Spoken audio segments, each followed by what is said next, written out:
Hi, Heather. Do you have a minute? Hi, Erica. How are you?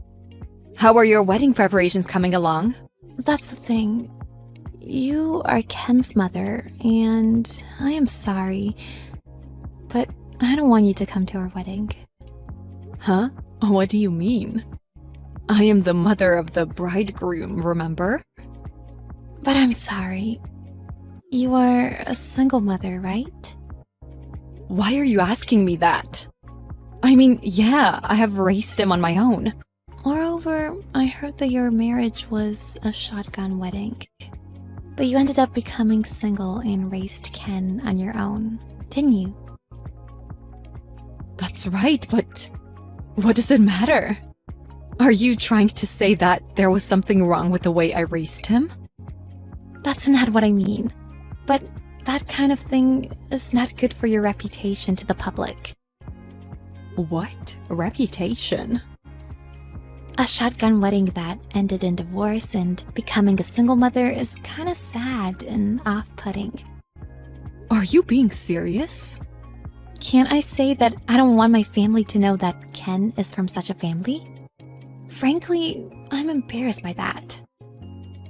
Embarrassed? I don't think Ken would think that way. No, I'm embarrassed. I haven't told my parents or friends about this. So, if you don't come to the wedding, I won't have to explain to everyone. I'm trying to avoid the hassle. I want you to pretend that you and him are disconnected. So, please don't come to the wedding. Ken is my only son. Did he agree to this? I haven't told him yet. Don't tell him anything unnecessary. I will explain it to him. You can't do that. Your actions are the same as denying my existence. Well, I guess that's true. Because he is on a career path and on his way up the corporate ladder. But you are not. From now on, you will only be his baggage. Baggage? I thought I had raised my son well so far, even though he had a single parent. I never thought I would hear this from someone who's going to be my son's wife.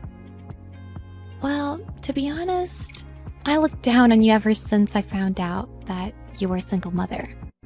That's why I don't want to invite you to my wedding. It's too miserable to be a woman whose husband ran away from her after a shotgun marriage. Huh? You didn't hear anything from Ken. Because it's taboo among us to talk about you. I don't want to hear a story about some poor, miserable woman. And when I hear it, I don't know how to respond. It darkens my mood. How can you say these things? Moreover, Ken is a good, family-oriented guy, and I don't think he would ever think like that. He's fine without you. He has a connection through his work, and I got a free dress from a world-famous designer. So, we don't need your help at all. You haven't heard that story properly from him either. You should have a proper talk with him before you speak to me this way. It's a waste of time to have that kind of conversation with him. It's too embarrassing that you got a shotgun wedding and became a single mother. This is how I feel, and Ken should agree with me. Therefore, I will not invite you. You should talk to Ken. There is nothing more I can say to you. I suggest you have a proper talk with him before you do something you'll regret. Hey Ken, about your fiancée, Erica. Has she said anything strange to you? What, Erica? Nothing in particular, no. What's wrong? Did she do something? About the dress, about your father. Are you talking to her properly? I'm trying to talk, but she won't listen to me. She doesn't want to hear about it, especially when it comes to my family. But I'll tell her before the wedding. You'd better. She seems to be wrong about a lot of things. She's the type of person who, when she gets an idea, just goes with it. Well, that's one of the cute things about her, but I have to admit, she's a bit of a handful sometimes. I see.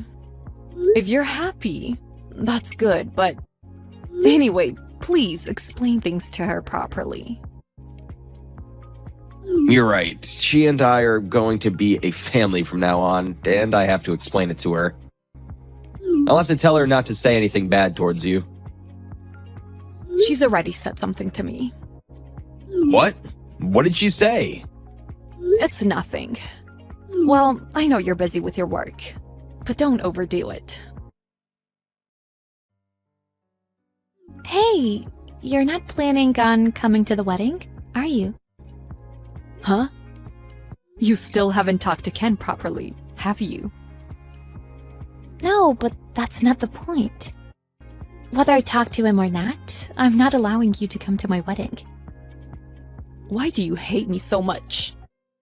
Maybe you should listen to what people say. I don't want someone with your background and reputation at my wedding. You really are rude. You seem unwilling to listen. I told you I don't want to hear it. You'll ruin the wedding, so please don't come. Oh, okay. Then I won't go. I don't want to speak with you after this either. Do as you please. I know you're a crazy person, but I put up with you because you were the one Ken chose. I am no longer interested in you. If you want to disassociate yourself from me, you can do so. I have no problem at all. I'll do so then. This has taken a lot of the burden off of us. Goodbye. Don't come to my wedding, shameful woman. Goodbye. You don't have to contact me anymore.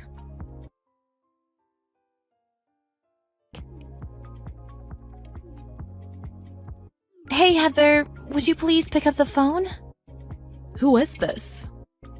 It's me, Erica. You have no right to call me by my first name. We're strangers. I'm sorry for everything. Really. You can come to the wedding today, right? No, I don't intend to. What? Why? Because you told me so yesterday. Moreover, you were very rude and outspoken to me. I only did you a favor not attending the wedding. What's the problem? I didn't know about the dress. Oh, I see. It was a shame to learn on the day of the wedding that the world-class designer Ken was referring to was me. I'm so sorry, Heather. I can't believe I was going to have you bring me a dress that you designed. I told you, don't call me by my first name. I don't intend to become family with you. Please don't say that. Ken said he was planning this dress thing to be a surprise. So he didn't tell me. So this is not my fault. That being said, it's not right to blame Ken. Regardless of the circumstances, the fact remains that you were super rude and disrespectful to me. Nothing you say now will change my mind. Please don't say that. I can't have a wedding without a dress. Where is my dress? It has already been delivered to the venue. I am a professional. I would not personally deliver a dress. But I don't think you need that anymore. What? What do you mean? I just heard from Ken. He said the wedding is going to be canceled.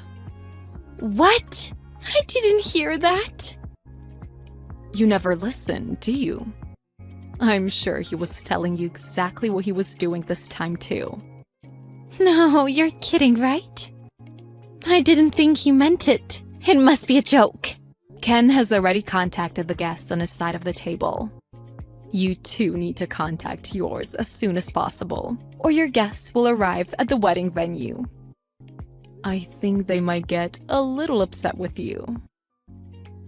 Wait a minute. I really didn't think the wedding would be canceled. I think Ken got too emotional. If he calms down, he will understand. He has a calm personality. He is not the kind of person who judges things emotionally. He's properly informed his invited guests that the wedding is canceled. I guess he has completely lost all intention of marrying you. Oh no. You have to talk him out of it. Please do something. What do you want me to talk to him about? You have to convince him to marry me. Suddenly canceling on the day of the wedding is just cruel. How dare you ask me for a favor? That doesn't matter now. If I can marry him, I will apologize to you afterward. You're a real piece of work. I have no intention of helping you at all. You caused this, so you have to take care of it yourself. Huh? You won't help me? You and I are strangers. And it seems to me that I should prevent him from marrying you. To protect my own son. Why do you say that? He would have regretted it if he got married to you. He's still young, so he's still so naive. Oh, and while we're on the subject, please take care of the dress fee, okay? What? If you were to marry him, I would have given you the dress as a gift. But now that the wedding is canceled because of you, you will pay for the dress that I was going to gift you. Huh? The wedding is really canceled? I'm sure Ken has explained that to you as well. You must have signed a contract. You might have mentioned it. It's obvious. The dresses I design are expensive. Just because you're my son's bride doesn't make you safe. In the contract, it also mentions if the wedding is canceled, that there would be a cancellation fee in that case. I didn't read the whole thing. I didn't know. It's your own fault, right? I will charge you the full amount, as stated in the contract.